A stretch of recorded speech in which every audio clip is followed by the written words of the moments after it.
Wonder.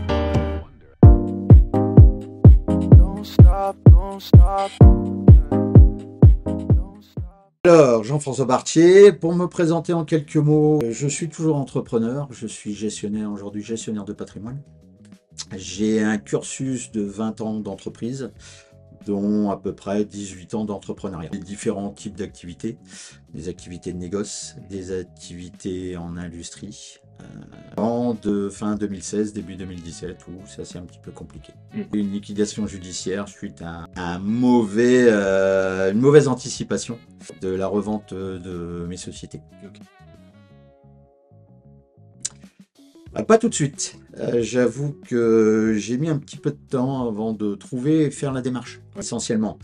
J'avais vu quelques publicités chez le mandataire, avec qui, je dois dire, j'avais de très bonnes relations. Parce qu'il n'y avait pas eu d'impair, il n'y avait pas eu de malversation, l'entreprise était saine.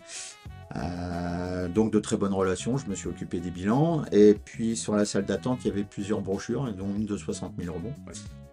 Que j'ai prise, évidemment, et puis que j'ai laissé dans mon sac. Au bout d'un mois ou deux, on va dire que j'avais quand même quelques problématiques pour retrouver de l'emploi, et puis alors ce qui m'occupait effectivement chez le mandataire, c'était de faire les bilans, de tout reprendre, donc j'ai été occupé pendant, on va dire, 2-3 mois. Et après, je me suis dit, il faut peut-être quand même que je me relance, et c'est là où j'ai eu un blocage. J'avoue que j'ai eu un blocage. Puis autour de moi, il y a des gens qui m'ont parlé et on dit pourquoi tu n'essayes pas de faire partie d'une association ou de rejoindre une association pour t'occuper l'esprit. Et je suis retombé sur la brochure et j'ai appelé. Alors ça n'a pas été facile d'appeler, hein. J'avoue que 2-3 fois devant mon téléphone, j'appelle pas, comment ça va se passer, est-ce qu'ils vont me juger? Oui, parce qu'on a quand même un petit sentiment de honte, d'échec qui est vraiment important. J'ai pas eu trop de problèmes financiers au démarrage, à la fin, mais c'est plutôt gâté un petit peu après. Au fur et à mesure, les procédures avec les banques, les huissiers qui passent régulièrement chez nous, qui est psychologiquement assez difficile au démarrage, après on s'y habitue. On s'y habitue, au bout de quelques mois, on a l'habitude de les voir, donc voilà, c'est ça. C'est ça, donc psychologiquement, l'être humain est quand même assez bien fait. On s'habitue à tout, après il faut gérer les problématiques une par une. Il faut prendre les problèmes un par un. Et le fait d'avoir appelé l'association, j'avoue que j'ai été agréablement surpris parce qu'il n'y a pas de jugement. Pas de jugement. J'ai expliqué ma situation en 2-3 minutes. On m'a proposé un rendez-vous dans la foulée pour discuter, juste boire un verre qui n'engageait à rien, juste discuter de ma problématique, de ce qui m'était arrivé, de mon parcours. Donc voilà, on a pris rendez-vous et j'avoue que c'est vrai que j'ai quand même mis 2 jours avant d'appeler. Donc j'ai composé le numéro, j'ai raccroché. Je me suis dit j'appelle pas. Mais c'est vrai que c'est la première étape. Je pense de dire je dois aller vers l'extérieur pour avoir de l'aide. Pour demander de l'aide. Enfin, demander de l'aide, c'est peut-être un grand mot, mais pour avoir un lien social. Perdu. Parce que vous êtes en activité à 200% quand vous êtes chef d'entreprise. Et puis du jour au lendemain, c'est un petit peu comme la retraite. Vous tombez à zéro, vous n'avez plus rien, plus de lien social, plus d'équipe. Alors j'ai toujours pris l'habitude de me lever tôt, d'aller chercher le pain. Donc j'ai gardé quelques habitudes quand même qui m'ont permis justement de ne pas m'écrouler tout de suite. Et donc après cette réunion, on m'a convié à une assemblée pour voir un petit peu ce que c'était l'association, comment ça se passait, et puis ce qu'on y faisait et ce que ça pouvait m'apporter. Voilà. Mon parcours de rebond a été assez long quand même. J'avoue que le fait d'avoir un coach et un parrain, c'était plutôt intéressant. Ce qui m'a perturbé essentiellement, c'est la première approche. C'est la première approche, le cercle. Ça fait un peu image à l'américaine, alcoolique anonyme. Un groupe de parole. C'est perturbant et en même temps, une fois qu'on y est, on n'est pas obligé de prendre la parole. Juste un mot, dire qui on est, et puis on passe petit à petit. On voit que les gens parlent de leurs difficultés, on se rapproche, à la fin on discute. Il y a des échanges qui sont toujours bienveillants. Et pourtant c'est un mot que je déteste. dans l'entreprise, c'est vraiment le mot qui me fait horreur. Mais là, on est vraiment dans la bienveillance. On a une écoute attentive, on a une compréhension de ce qui nous arrive, parce qu'on a souvent un vécu, et des gens qui ont vécu ce que c'était que la liquidation. Oui. Donc on est tous dans le même bateau, on sait de quoi on parle, on a l'expérience. Ouais. Et ça fait du bien. Ça fait beaucoup de bien, mais il faut continuer de travailler sur soi. Oui. Mais moi, j'ai comme pour principe d'être un peu redevable. Alors, je dirais pas redevable socialement parlant, pas financièrement, mais quand on me donne un peu d'aide ou qu'on vient vers moi et qu'on m'offre quelque chose, c'est une question de principe. Il faut que je donne un petit peu en retour. Peu importe le degré de retour, ce qui compte, c'est que je donne de temps en temps un petit peu de mon temps en fonction de ma volonté, de ce que je souhaite, si je me sens capable et apte à le faire, parce que c'est pas toujours évident. Donc c'est plutôt intéressant de dire je suis ambassadeur et je parle de 60 000 rebonds autour de moi, déjà. Et d'une, parce que je suis fort présent sur LinkedIn. Et j'en parle souvent quand je vois un entrepreneur en difficulté, je lui envoie un petit message en privé en disant voilà, il existe des associations pour rebond. Contacte-les, ça n'engage à rien. Mais c'est les petites choses qui font, les petits détails, mais qui, moi, me font du bien parce que on m'a donné du temps, on m'a accompagné. Je n'ai pas toujours été très présent psychologiquement. Ouais. Parce qu'on a des hauts, on a des bas. Et puis, aller voir les gens, parler de soi, faire du coaching, c'est bien, mais on a l'impression que ça n'avance pas et que, voilà, on a eu l'habitude d'être entrepreneur, de dire, tiens, on prend des décisions, ça avance vite. Quand il y a quelqu'un qui avance pas assez vite, on prend le dessus et on dit, allez, on y va. Ouais. Et puis là, il faut prendre son temps. Et ça, c'est quand même assez perturbant. C'est perturbant. Donc, pour moi, c'est un juste retour d'être ambassadeur et puis de temps en temps pouvoir aider. Alors, on ne peut pas tout le temps le faire, mais si on peut aider 1-2 fois par an, moi, c'est un juste retour des choses et qui, moi, me semble naturel. C'est assez complexe. Pour moi, le rebond, c'est 2 choses. C'est le travail. La priorité, c'est quand même le travail. C'est dire, je m'occupe l'esprit. Alors quand je dis je m'occupe l'esprit, c'est pas forcément un job alimentaire. Parce que le job alimentaire, c'est provisoire. Ça peut durer 1 mois, 2 mois, 3 mois. Pour moi, ça devrait être une limite. Mais après, il faut tout de suite essayer de trouver un job en ayant des petites responsabilités ou un petit management qui nous permet de dire, je rebondis, c'est pas forcément une question de salaire, mais je remanage un petit peu, progressivement. Et je retrouve ce que j'avais quand j'étais chef d'entreprise, parce que le chef d'entreprise, c'est la partie financière, c'est la partie management, c'est RH, c'est la comptabilité, c'est plein de choses, c'est être multicasquette. Et ça, j'avoue que ça manque un petit peu. Il y a une petite problématique pour moi sur ce sujet-là, qui est pas simple à résoudre.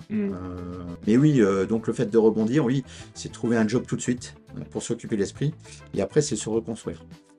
C'est surtout se reconstruire par le coaching, par le parrain, qui nous aide progressivement à nous reconstruire, mais ils ne peuvent rien faire si nous, on n'est pas conscient de notre problématique. Vous n'êtes pas prêt non plus. Ou pas prêt. Parce que il y a des gens qui sont prêts, qui redémarrent tout de suite. Et c'est parti, on passe à autre chose. Mais dans mon cas, ça a été beaucoup plus long. Je porte encore ma croix aujourd'hui. Par moments, j'ai des hauts, j'ai des bas, parce que je suis encore indépendant. Et je me pose quand même beaucoup de questions et je suis beaucoup plus fragile qu'avant. Moins fonceur, plus prudent. On fait plus attention à nos collaborateurs, nos prestataires. Enfin, notre environnement est beaucoup plus sécure. J'ai une anecdote avec un entrepreneur qui n'est pas forcément lié directement à l'association. Mais que j'ai rencontré en précisant que je faisais partie de 60 000 rebonds, et il se posait la question, et 2 jours après, il a fait une tentative de suicide. Et j'avoue que c'est une chose qui m'a vraiment perturbé. Ça a été alors une anecdote, on peut le considérer, c'est pas anecdotique, mais oui, ça m'a marqué parce que il n'était pas bien dans sa peau, et je l'ai revu une semaine après, il m'en a parlé. Et il m'a dit, j'ai fait une connerie. Et le fait d'en parler, de l'accompagner, de lui donner des coordonnées simplement. Il a appelé, puis après ça s'est plutôt bien passé. Aujourd'hui, il se sent bien. Ouais. Donc j'avoue que c'était une période assez perturbante qui peut arriver à tout le monde parce qu'on n'en parle pas beaucoup Non. et c'est quand même un sujet assez tabou. Cette solitude, même si on est accompagné, on a des œillères, un peu comme quand on est chef d'entreprise. On voit que notre stratégie, on fonce, on regarde pas forcément notre environnement, on est pris par le quotidien, par toutes nos problématiques. Et je pense que quand on est en liquidation, on a cette même problématique. Se sortir et prendre du recul, c'est extrêmement difficile. Et c'est vrai que ça m'a marqué. Aujourd'hui, on a quand même des réseaux de communication qui sont plutôt pas mal. Alors, les réseaux, les messageries, un petit message. Ouais. Si on a peur de parler, si on a peur de téléphoner, parce que c'est une épreuve, hein. Ouais. C'est quand même une épreuve. Juste envoyer un texto, un petit message en disant voilà, j'ai besoin d'aide, je sais pas comment m'y prendre. Il laisse un message, il coordonnées, il faut le rappeler. Et je pense que ça, c'est une communication qu'il faut apporter. Ce que je fais quotidiennement, je reparle, je vois quelqu'un qui est en liquidation, qui en parle sur les réseaux, je lui envoie le message 60 000 euros, bon, n'hésite pas, tu peux m'envoyer un message, je suis passé par là, je sais ce que c'est. Donc dès qu'il y a quelqu'un qui est en difficulté, je lui envoie un petit message, ça prend 30 secondes, Ok. et je lui dis surtout n'hésite pas, je fais un copier-coller de 60 000 euros, des coordonnées, je lui dis t'appelles, et puis voilà, si tu veux pas appeler, tu peux m'appeler. Mon numéro, voilà, ça prend 15 secondes. J'ai un petit mémo sur mon bloc-notes, tout fait. C'est un copier-coller, je lui envoie. Et puis, bah, si on veut m'appeler, il m'appelle. Et j'ai déjà eu quelques retours. Ouais. Pas beaucoup, Ouais. mais j'en ai 2-3 par an quand même. Ouais, c'est déjà pas mal. Ouais. Parce que si tous les personnes qui nous suivent, ils font ça, ça nous fait quand même 6000 personnes qui arrivent par an. Alors, j'ai pas dit que tout le monde appelait, hein, Non. parce qu'il y a différentes associations, mais je le fais de temps en temps, oui, à mon avis, ils appellent. Après, j'ai pas beaucoup de retours, Oui. mais je fais quand même la démarche. Je m'oblige à faire la démarche quand je vois qu'un entrepreneur est en difficulté. C'est d'ailleurs une partie de mon métier aujourd'hui, c'est d'accompagner les entrepreneurs à développer leur patrimoine. Pour développer son patrimoine, il faut le sécuriser. Il faut sécuriser ses actifs et éviter les dépôts de bilan et les liquidations derrière. Alors, dépôt de bilan, ça peut être judicieux dans certains cas. C'est pas une faute de gestion, hein. C'est justement un point de gestion important en cas de difficulté qui permet de se redresser. Et le but, c'est de communiquer aussi sur la liquidation et les risques que j'ai vécus. Donc, on a quand même une oreille attentive. Qu'est-ce que c'est que BCI? C'est un cabinet de gestion de patrimoine. Alors, on a l'habitude de parler de la gestion de patrimoine dans les family office chez les riches. C'est pas toujours vrai. Alors on vous dit souvent que ça coûte pas très cher, mais ça coûte quand même un petit peu. Quoi qu'on en dise, c'est pas quand même fait pour tout le monde. Les auto-entrepreneurs qui n'ont pas beaucoup de moyens, il faut en parler, parce que ça, c'est se faire accompagner, oui, mais pas n'importe comment. C'est plusieurs points. C'est de l'assurantiel, donc de la sécurité. C'est de la finance. C'est des indicateurs. C'est une évaluation d'entreprise. C'est ce qu'on appelle le SWOT, faire ses forces, ses faiblesses. Hein, c'est le truc bête, mais qui n'est fait jamais en entreprise. Donc ça, c'est tous des petits points sur lesquels j'aide. C'est développer le patrimoine immobilier. C'est sortir son patrimoine immobilier de son activité, qui permet de sécuriser en cas de liquidation. Donc j'ai toujours cet esprit de liquidation judiciaire qui m'a marqué et puis qui reste quand même pour moi un échec, hein, pour qu'on dise. Hein. Il faut le noter, il faut le marquer, c'est important. Mais en même temps, quand je fais de la prescription, que je vais voir mon client, que je le conseille, j'ai toujours cette épée de Damoclès en disant si tu fais pas bien ton job ou mal ton conseil, ou que tu délivres mal ton conseil, tu sais le risque encouru derrière. Donc ça me motive à aller vers les petites PME, hein, jusqu'à 50, 100, 200 personnes. Enfin, il y a dire aux chefs d'entreprise, faites les choses correctement. Être bien accompagné, bien savoir s'entourer. Alors c'est beaucoup de conseils, hein. C'est des anecdotes, c'est des hauts, c'est des bas, et beaucoup de psychologie financière. Ça, on n'en parle pas parce que les gestionnaires de patrimoine sont plutôt là pour vendre des produits, quoi qu'on en dise. Hein. On fait des placements en assurance vie, ce qui est bien.